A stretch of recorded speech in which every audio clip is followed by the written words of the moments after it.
Welcome everyone to my book reviews for May, and I read 8 books, so I'm quite proud of myself.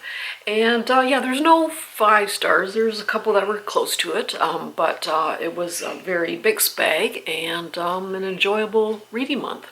So I will start with Susan Meisner, and this is her newest book, Only the Beautiful. And this revolves around the study of eugenics. And eugenics, I think everyone knows what the Nazis did in World War II, and that's basically based in eugenics. And so eugenicists believe that disease, disabilities, mental or physical disabilities, and other undesirable human traits can be bred out of a population. And one way of doing this is forced sterilization. Eugenics became quite popular in the early 20th century. And of course, the most famous or extreme case of eugenics is the Nazis during World War II, where they would basically kill Jews, blacks, homosexuals, gypsies, anyone with physical or mental disabilities. They wanted to make the superior human race, and one way to do that is to kill anyone that didn't conform to their standard of perfection. So that is extreme case of what eugenics and the thinking behind it can do. So yeah, this very intriguing story about the history of eugenics and that sort of thing. So this has 2 storylines to it. The first half follows this young girl, Roseanne, who when she was 16 years old, she's living in this vineyard in California with her parents. Her parents are working for the landowner, and her parents pass away in a car accident, and she lives as a housekeeper after that with this couple who own the vineyard. And then she becomes pregnant, and she is sent away to a home to have the baby, and the baby is given away after birth, and she is involuntarily sterilized. And the second half of the book, it follows the landowner's sister, who was a nanny in Europe for a couple of decades before she decided to come back to California. And during the war, she saw some pretty horrific things, how the mentally and physically disabled and minorities, etc., were treated back then, and what happened to children back then by the Nazis. So yeah, she saw firsthand the true horrors of the thinking behind this. So yeah, it was a very, very good book. It really makes you think. Unfortunately, the human race does not learn from their mistakes. History does repeat itself, and I think the more we do learn and read about this sort of thing, hopefully we'll stop this in the future. But involuntary sterilization still occurs in Canada, in the United States. It is still legal in areas, and it's still occurring. So yeah, it's very, very good read. So I give that about 4.5 stars. And this is The Luminaries. It is a YA fiction fantasy story, and it takes place in this particular small town called Hemlock Falls. So luminaries are basically a global secret society, and there's towns in about 16 different cities around the world, and they're basically monster hunters. And what happens in each of these towns throughout the world, there are these ancient spirits. When they go to sleep at night and they have nightmares, these nightmares become true. And so you get all these strange creatures waking up in the night, and these luminaries study them, research them, hunt them down. So yeah, you do have to suspend your disbelief. it does very much read YA. There's a lot of YA tropes in there. There's the main character, Winnie, whose father, they find out that he is an enemy of the luminaries and he is driven out of town. So she and her family become rejects, outcast of the town, but they still live there. And then, of course, you have the bad boy in town there who she needs his help. And so, yeah, it was very much YA, and though it was a page turner for me. I did have a hard time putting it down, though, because it was fast-paced. There wasn't really too many slow sections of this book, so it was a page turner for me. So I mean, it definitely was not a perfect book. There was a lot of things that I didn't really enjoy about it, but there's things I did enjoy about it. I do have the second book. It didn't leave off on a huge cliffhanger, but there is something that needs to be sorted out. So that'll be sorted out in the second book. So I'm looking forward to reading the second book, actually. But I give it a 3.5 stars. It was, you know, just pretty average. But you know, it's entertaining. It was just a fun ride. And this is Spells for Forgetting by Adrienne Young. So this one, I think my expectations were pretty high and they were kind of let down a little bit. So this takes place on an isolated island, magical island, off the coast of Washington State. So I think the nearest city was Seattle or Portland or something like that. And there are definitely a magical system in here. A lot of people, this particular main character, Emery, her mother passed away, so she's taken over her tea shop, and she can do tea readings, which are quite accurate, and she sells a lot of herbs that have magical properties and that sort of thing to them. So a lot of this, I think especially the women they have abilities to know what to do with herbs and other abilities and that. So years ago, her best friend was found dead in the woods, and Emery's boyfriend was actually accused of the murder, but no one could prove anything, so he was let off. And after that, he ended up fleeing the island with his mother. And then in present day, he's come back to the island to bury his mother and to look after her estate, and he has to stay there for a few days. And people are really ticked off that he's back, because a lot of people still believe he murdered this young woman. So we're trying to figure out what actually happened to this young woman and who did murder her. And there's just other strange things happening during this time. Now, I was expecting a lot more magic in here, which I really enjoyed when it did pop up. I did enjoy that. A lot of it was just a lot of contemporary drama, a lot of family drama, which I'm not a huge fan of contemporary drama. I don't know. So I was expecting more magic system to come out of this. When it did, I really enjoyed it. I guess my expectations were just a little bit high with this. There is a romance, but the characters were kind of bland and didn't really feel connected to the characters. And the mystery was it. There's a lot of talk about this apple orchard, and when the mystery was resolved, I thought, wow, that's a lot of secrets and drama for that. I don't know. It was kind of a letdown at the end. So yeah, I was really expecting just to love this one, but it just fell short for me. So I give that about 3.5 stars. And this is The Very Secret Society of Irregular Witches by Sanju Mandana. I really enjoyed this one. It is a cozy book, and definitely was cozy.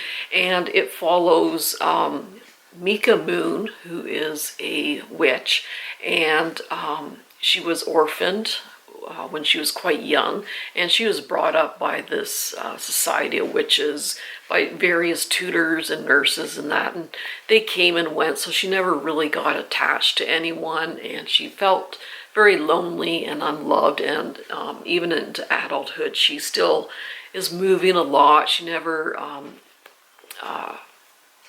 sustains a relationship in that. She feels very lonely. But under certain circumstances, she ends up going to this remote home, and they want her to teach these 3 young witches about magic. And she's very leery about it because no one's supposed to know she's a witch, but somehow these people did find out she was. So she goes to this isolated home, and there's 4 adults looking after these 3 orphaned young witches, and she helps teach them how to control their powers, etc., etc. And there is a romance, which I actually did enjoy in this one. And yeah, I really love the characters. The characters are wonderful in this. This is compared to the House on the Cerulean Sea. I did like this one better. I just connected better with this one. And yeah, it's just about found family and finding people who are comfortable with who you are. And yeah, there's supposed to be a second book coming out. I don't know if it's following the same characters or different characters, but I actually really did enjoy this one. I gave that about a 4.5 stars. And this is The Nurse's Secret by Amanda Skenendor. And I really do like medical history, and especially if it's following nurses and that. Again, this one just fell a little bit short. It's set in 1880s New York, and this young woman was orphaned at 10 years old, and she was basically living on the streets, and she was taken in by this woman who took her in and looked after her, but also taught her how to pickpocket and steal and that sort of thing. So when I think she 18 or 19, she was accused of murder because she was near where this man had passed away, and she was accused of the murder. So she flees, and she finds refuge in this nursing school. She lies her way in to get into the nursing school, and she's just kind of waiting for things to die down, and then she'll leave. But before she goes to the nursing school, there is some murders on the street which she feels are connected in that, and she tries while she's in the school to kind of solve them. There is a romance which was just far-fetched to me. Anyway, that's my opinion. The mystery, I just didn't like I just couldn't connect with the mystery, and yeah, I don't know. I liked the history part of it, and I loved the nursing school part of it, and how they were taught and what they were taught and all that. But everything else kind of fell a little bit short for me. There's just, I don't know, just could connect with this one. I don't know why. So I give that a 3.5 stars. And then this is Heather Fawcett, Emily Wilde's Encyclopedia of Fairies. So I really did enjoy this one too. It is a cozy story, and it follows Emily Wilde, who is a professor, and she is sort of finishing up this encyclopedia of fairies, and she just wants to kind of accumulate all the knowledge that people have collected over the years about fairies in different countries and that, and put them under one book. And so she is going to a remote wintry island. Sounds kind of like Iceland or something like that. And she wants to study the fairies there, and then she'll kind of wrap up her book and get it together. And then she's followed by this other professor, who is quite an interesting, funny character. And I believe she might be a bit on the autism spectrum, perhaps. She can't read verbal cues or nonverbal cues, and she just wants things a certain way, etc., etc.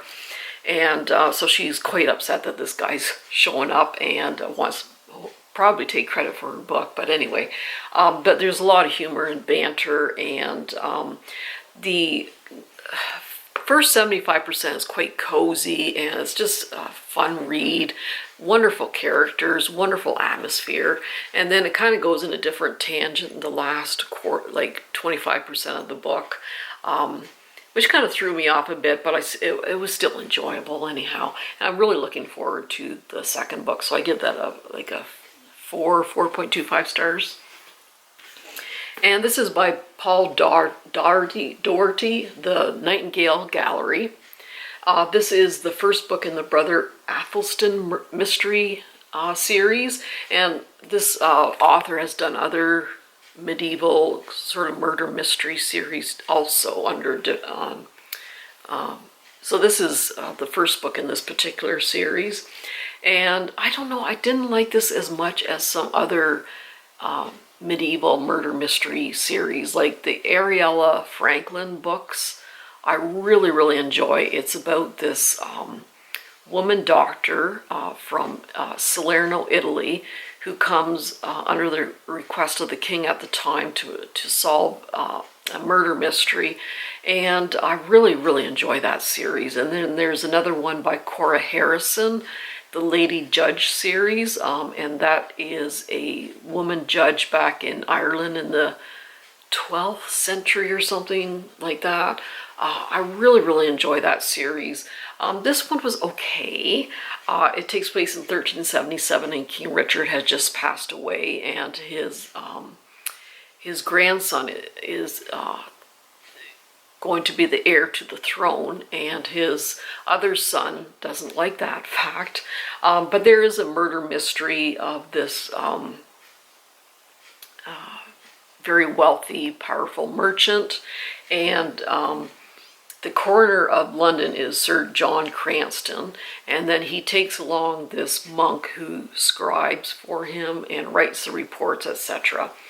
And so the coroner, Sir John, is, I don't know how many times they mention his weight. He's quite obese, and they mention it over and over again. He's alcoholic. They mention that over and over again. He burps and farts and is rude and falls asleep during investigations all the time.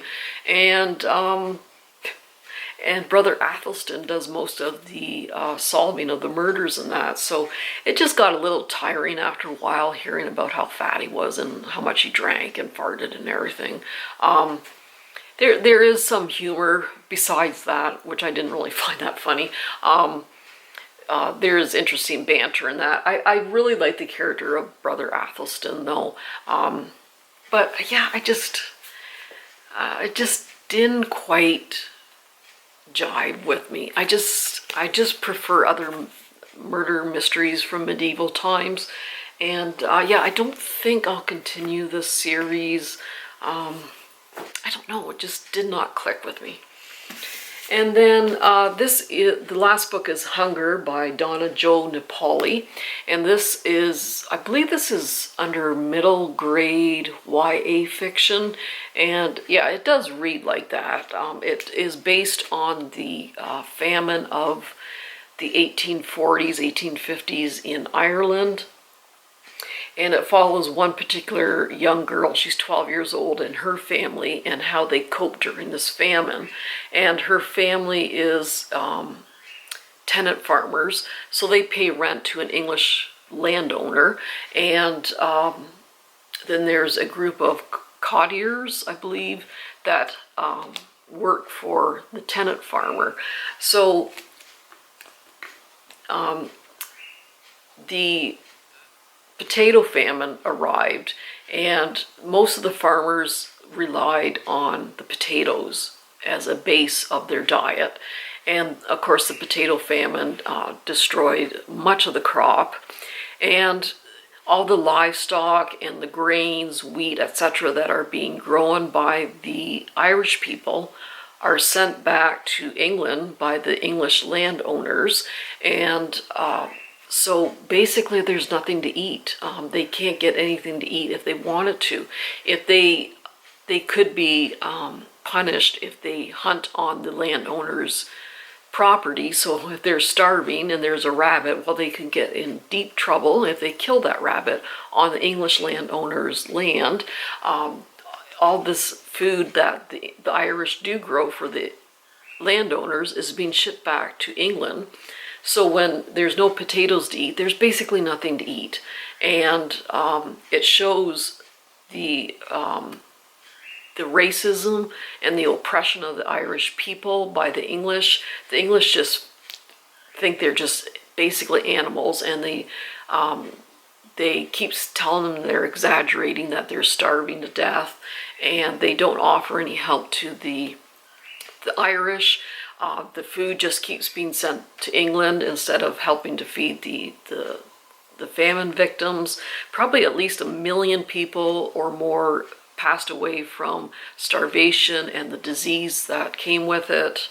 And another 1 million, I think, emigrated to like Canada, the US, other parts of Europe, just to get away from the famine. So it was absolutely a devastating time for the Irish, and it could have been prevented. And yeah, it just follows this particular young girl and what happened to her family.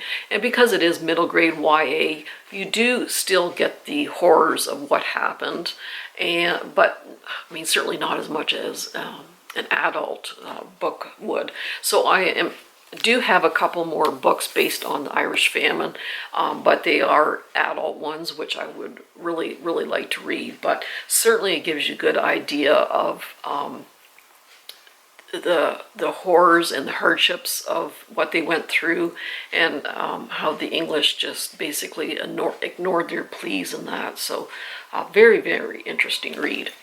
So that's my books that I read in June and May, I should say. And presently I'm the Barbara Erskine, The Dream Weavers. So I did read another book of hers called The River of Destiny. And it takes place on 3 different timelines. And she tends to go back quite far in time. Like this one is 775 AD. And yeah, I just love reading about that particular time period. So yeah, this is like 500 pages. I'm about a third of the way through. It is a very interesting read. Of course, I love history and I love dual timelines. Does it need to be 500 pages though? I'm just thinking, man, I don't know. A fair bit has happened so far. But yeah, 500 pages, I don't know. We'll see. We'll see. Anyway, so far I'm enjoying it anyhow. So that's my reading wrap up. And I hope you have a really great reading month in June. And everyone take care, and we'll see you soon. Bye-bye.